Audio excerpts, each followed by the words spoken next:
You know, I'm never really short on words, and I am right now. So it's tough, but this is sports, and you got to be able to deal with it. Sam Darnold and the Seattle Seahawks take down Matthew Stafford and the Los Angeles Rams in an absolute show. Unfortunately for the Rams guys, their Achilles heel the entire season surfaced once again. Secondary. And special team woes. That was their issue in September.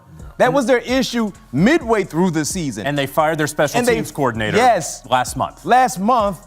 And then tonight, another special teams. Once again tonight, man, that special team blunder really hurt them. Your weakness will be revealed when you put good on good. The Los Angeles Rams just watched their Super Bowl dreams die in Seattle. And let me tell you something right now. This wasn't about Sam Darnold having a game of his life. This wasn't about Matthew Stafford playing poorly. This was about coaching malpractice at the absolute worst possible time. Sean McVay, the supposed offensive genius, the youngest head coach to ever win a Super Bowl, just got out-coached in the biggest moment of his season. And honestly, the Rams didn't lose this game. They gave it away with decisions so questionable, so baffling, that you have to wonder what was going through McVay's head when it mattered most. Let's start with the elephant in the room. 4th and 4 from the Seattle 6-yard line. 4.5 minutes left in the NFC Championship game. Your team is down by 4 points. You have Matthew Stafford, the guy many considered the MVP of the league this season, under center. You have 3 timeouts. You have Kupp and Puka Nacua as weapons. And what does Sean McVay do? He goes for it. Now, before you Twitter warriors start attacking me, let me be crystal clear. There are legitimate arguments on both sides of this decision.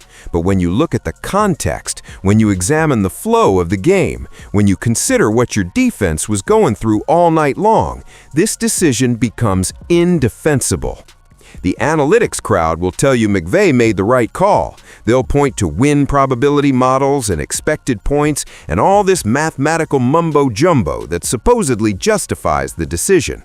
But you know what analytics don't account for? Momentum, psychology, the actual human beings playing the game. Go for it. Yeah, first and foremost, I can care less about what the computers say, because the computer is a computer. They're not watching the flow of the game. They don't take into consideration how good the defensive unit is you're going against. They don't take into the consideration how good the front, the linebackers, the secondary is. Exactly, because if you kick that field goal, you're down 1 point, and suddenly the entire complexion of the game changes. Seattle's offense, which had been carving up your defense all night, now has to play differently. They can't just run the ball and eat clock. They have to be more aggressive. They have to take chances. But more importantly, your defense, the one that had been getting shredded for 4 quarters, now has hope.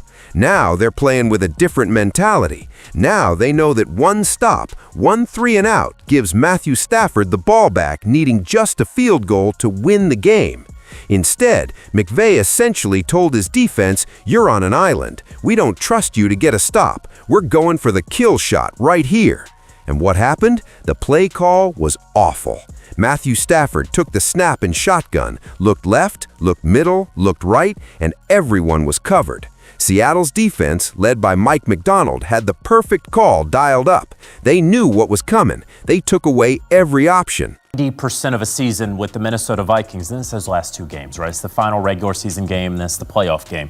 McVay admitting his own play got busted. That's not what you want to hear from your head coach after blowing a trip to the Super Bowl.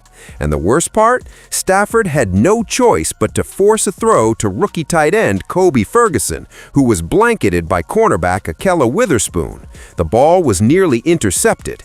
Game over. But here's where it gets even more frustrating for Rams fans. This wasn't the only coaching blunder that cost Los Angeles this game, not even close. Let's talk about special teams, the Achilles heel that plagued this team all season long. Remember, the Rams literally fired their special teams coordinator last month, because they couldn't get this unit fixed. And what happens in the biggest game of the year? Xavier Smith muffs a punt in the third quarter, giving Seattle the ball at the Rams' 17-yard line. 7 plays later, Sam Darnold hits tight end Noah Fant for a touchdown, and Seattle extends their lead to 24-13. Special teams coordinator got fired, I think, after the second Seattle game, where they had that special team blunder in that game. And it still surfaced to put them in a position to lose this ball game. And Pat, I'll let you, you hit on the secondary, but that's the key point for me, guys. Going back early September, remember how they lost the Philadelphia Eagles game? Are you kidding me? You fire your coordinator because of special teams mistakes, and then your punt returner commits the exact same type of error in the NFC Championship game? That's not bad luck. That's systemic failure. That's a coaching staff that couldn't fix a problem they had months to address. And McVey knows it. Listen to how defeated he sounds talking about Xavier Smith after the game. Yeah, I know. It's tough, because X-Man has been so reliable, and he bobbled the first one, and we were lucky to get back on it. And then that one, it was costly. Costly? Costly. That muffed punt was a 7-point swing in a game you lost by 3 points. That's not just costly, Sean. That's catastrophic. But let's get back to that 4th and 4 decision, because this is where the coaching malpractice reaches its peak. Multiple analysts broke down exactly why kicking the field goal was the right move, and their reasoning is flawless. When you kick the field goal and make it 24-23, you flip the script entirely. Seattle's offensive coordinator, Clint Kubiak, can't just run the ball 3 times and punt. He has to stay aggressive. He has to try to move the chains. And if he doesn't, if Seattle goes 3 and out, you get the ball back with excellent field position and Matthew Stafford needing just a field goal. Instead, by going for it on 4th down and failing, McVay gave Seattle the ball with 5.5 minutes left. And you know what they did? They bled the clock. They got 3 first downs. They forced the Rams to burn all their timeouts. And by the time Stafford got the ball back, there were 28 seconds left, and the Rams were 75 yards away from the end zone. Game, set, match.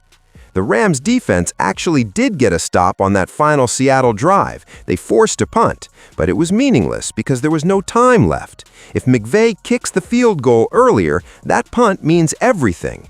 That punt gives Stafford the ball back with 2, maybe 3 minutes left, needing 50 yards to get into field goal range. Respecting that all because we know you're throwing the football. Then also, too, if you kick the field goal, you take the points, which would have been a 19-yard field goal attempt, very, very makeable. Now, offensively, Pat P, their mentality is different now. There's a little bit of pressure on. This is coaching 101.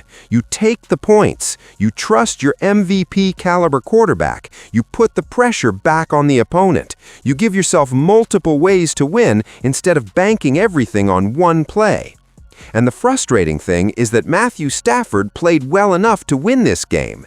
He went 27 for 37 for 298 yards and 3 touchdowns with 0 interceptions. Against Seattle this season, Stafford had 8 touchdowns and 0 picks across 3 games. 8 touchdowns, 0 interceptions. He was dealing all year against this defense. But his coach didn't trust him enough to kick a field goal and give him one more chance. Puka Nacua had 9 catches for 165 yards. Cooper Kupp made huge plays when they needed him. The offense moved the ball effectively all night long, averaging over 7 yards per play. This wasn't an offensive failure, this was a coaching failure. And let's not forget about the secondary issues that plagued this team all season. Sam Darnold threw for 346 yards and 3 touchdowns. Jackson Smith-Njigba caught 10 balls for 153 yards. The Rams couldn't cover anyone in the Seattle passing game. A coaching decision and strategy conversation. We like to reveal to you some of what we have up in the green room, and I'm sure it's a conversation you were having on your couch or at your favorite bar as well. Late in this game, 5-minute mark. You're chasing 4, Mac. Yeah. You got a field goal out in front of you. You got an MVP caliber quarterback, and you got a 4th down. Yeah. I know where you stand, so I'm going to hit pause on Mr. Take the Points because it does unravel a different game flow from that 5-minute mark in. Jonathan Jones, how do you see that decision? So you have a secondary that's been getting torched all season. You have a special teams unit that's been making mistakes all season. And in the biggest moment, when you need to make the smart decision to give your team the best chance to win, you roll the dice on 4th and 4 instead of taking the points? That's not analytics. That's not being aggressive. That's being stubborn. Sean McVay is a brilliant offensive mind. Nobody can take away what he's accomplished in his career. But on this night, in this moment, he got out-coached by McDonald. He got out-coached by himself. He overthought the situation and made a decision that will haunt him all off-season. And you know what the worst part is? McVay knows he messed up. Listen to him talk about that final offensive possession. We had our chances. I thought about it and didn't decide to do it. Obviously it didn't work out for us, but, I thought our guys played well. I thought there was a lot of things that, we got a lot of what we wanted today. Felt really good about the way that our guys executed, specifically on the offensive side. And, that was a situation where we just kind of came up short. They kind of lucked into having two guys peel on Kyron. Didn't work out for us. That's the understatement of the century. What didn't work out is you cost your team a trip to the Super Bowl. What didn't work out is Matthew Stafford, at 37 years old, might not get another chance like this. What didn't work out is Kupp and Aaron Donald and all these veteran Rams who deserved another shot at a championship just watched their season end because of coaching decisions. This Rams team was good enough to win the Super Bowl. They had the talent. They had the quarterback. They had beaten Seattle earlier in the year 38-37 in overtime. They knew they could beat this team. But when the pressure was at its highest, when the stakes were at their peak, when every decision mattered more than it ever had before, the coaching staff crumbled. The special teams coordinator who was fired couldn't fix the problems before he left. The replacement couldn't fix them either. The defensive coordinator couldn't scheme up a way to slow down Sam Darnold and the Seattle passing attack. And Sean McVay, the offensive genius, couldn't make the right decision when his team needed him most. This loss isn't on Matthew Stafford. It's not on Puka Nacua. It's not on the offensive line or the defensive line or any of the players who left everything on that field in Seattle. This loss is on coaching, pure and simple. And the saddest part? The Rams might not get another chance like this for years. The salary cap is a mess. Free agency is looming. Matthew Stafford is getting older. Aaron Donald might retire. This was the window. And Sean McVay just slammed it shut with one fourth-down decision and a season's worth of unfixed special teams disasters. The Seattle Seahawks are going to Super Bowl 60.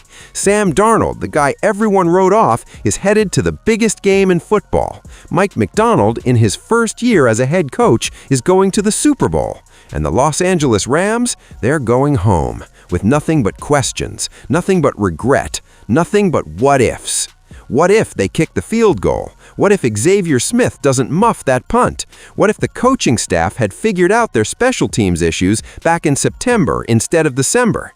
We'll never know, because in the NFL, you don't get do-overs. You don't get second chances in the playoffs. You either make the right decisions or you go home.